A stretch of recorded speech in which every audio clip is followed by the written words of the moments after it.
Ça, c'est les phares de ma voiture le jour où je l'ai acheté. Et ça, c'est ce à quoi j'aimerais que mes phares ressemblent. Je pense qu'à ce stade, ce serait plus simple que je les remplace tout simplement. Mais je pense qu'on peut encore les récupérer. Aujourd'hui les amis, on va voir comment rénover les phares qui ont été ternis par le temps et les aspérités de la route. On va voir combien ça coûte, combien ça prend de temps et quelles sont les étapes. Allez, c'est parti!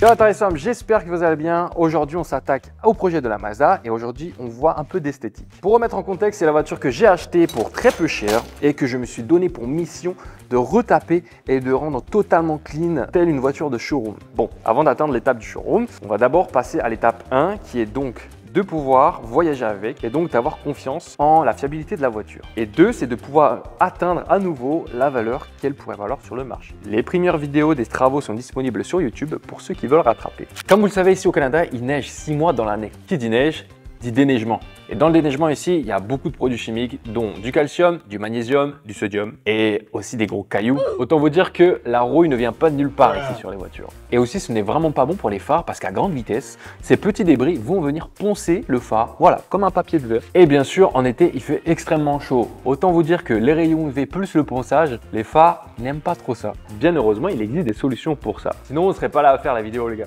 Comme tout bon professionnel, je me suis bien renseigné.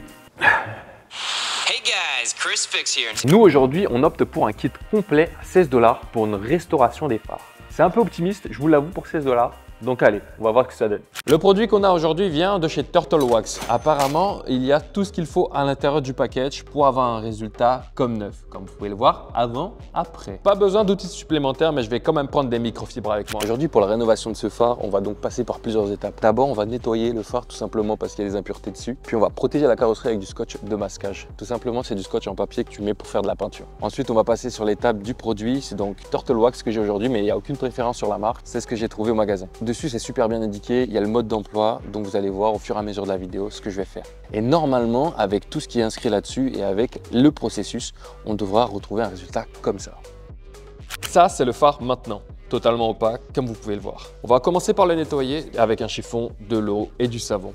Ensuite, on va le sécher avec la microfibre et on va aussi sécher la carrosserie parce que c'est là où on va mettre le scotch de masquage.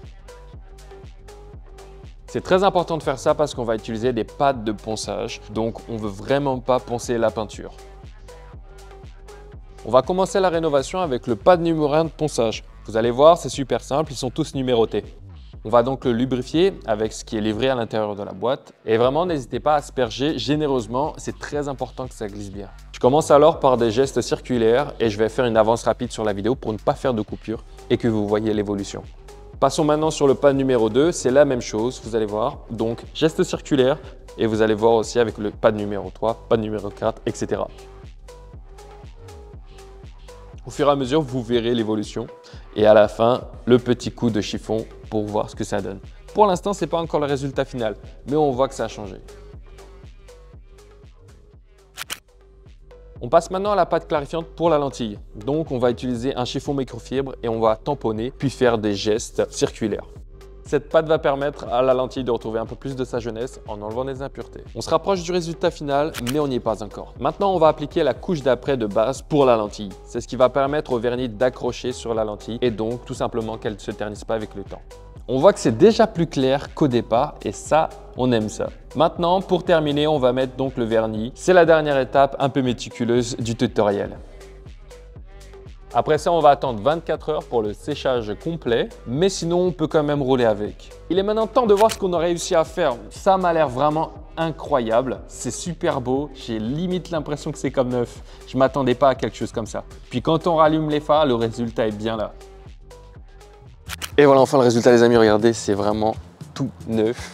Bon, comme vous pouvez le voir à l'intérieur quand même, il y a quelques petites fissures sur le côté droite que je ne pourrais pas enlever parce que ça vient de l'intérieur du phare. C'est ce qui est expliqué aussi dans le mode d'emploi qu'il y a certains endroits qu'on ne pourra pas forcément récupérer. Mais en tout cas, je pense que c'est la réparation la plus efficace, la moins chère et la plus facile que j'ai fait les amis.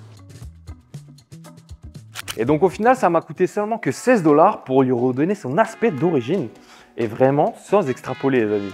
Et dire que cette voiture m'a coûté 500 $ au départ, voici à quoi elle ressemble maintenant. On a encore quelques réparations à faire dessus, mais aujourd'hui l'esthétique de la voiture est quand même très satisfaisant. Bien sûr, comme d'habitude, on va faire la conclusion et faire le compte de ce qu'on a dépensé. On ajoute donc 16 $ au budget de la dernière fois, ce qui nous fait 1390. Maintenant, une autre problématique me vient à l'esprit. C'est sûr, maintenant elles sont comme neuves. Mais j'aimerais pas que ça revienne chaque année. Donc j'ai acheté pour les protéger un film de protection pour les phares que j'ai essayé d'installer. Mais voilà le résultat. Ce sujet-là, on va en parler dans une prochaine vidéo. Et en attendant, suivez-moi sur les réseaux sociaux. Allez, c'est parti!